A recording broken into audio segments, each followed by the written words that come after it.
अस्सलाम वालेकुम قدرمنو کتونکو ستاسو ورور سجاد علي اخوندزاده یم.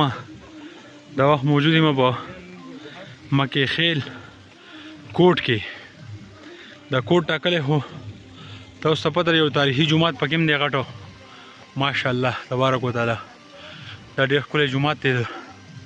ډېر لرې لرې نه ښکارېږي. دا لار موله پیادله دا تاسو کتی شئ.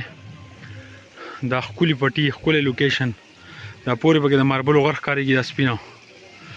او دغه چې دی نو زوړ پاندېړ دی. دا پورې ښکارېږي دا لار چې پکې وتې دا نیو پاندېړ دی. هغه پورې لوګی چې پکې هیچې دا کړم دی.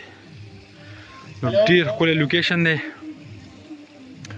دلته را سره ملګري موجود دی. اسد دی وقار دی. دوی سره به هم خبرې کوو چې دوی څه وایي په دې ځای په حواله. دا را سره وقار جان موجود دی. د ده تعلق په دې زوړ پاندېړ نوي پاندېړ سره دی. دا اسد دی او زه خو جوزه یم. وایه اسد تعلق ته نه وي که نه؟ څه به ویل غواړې دې ځای په حواله باندې؟ بس دې په خو مخکې ګوره کیمرې ته ګوره. ښه ښکلې علاقه ده. تا په خپله ولیده او زما علاقه هم ده ستا هم ده نو څه به پکې څه به تاسو ښکلی ځای دی که نه؟ نه چې ځو راځه او خبره ډېره مننه جي. قدرمنو وقاره ښه ځای دی که نه؟ شلتالو دی دا پورې. شلتالو دی ښه نو دا ورور یې قدرمنو دا مې درته راځېږي خو دا ویډیو سره مخکې شیر کړئ.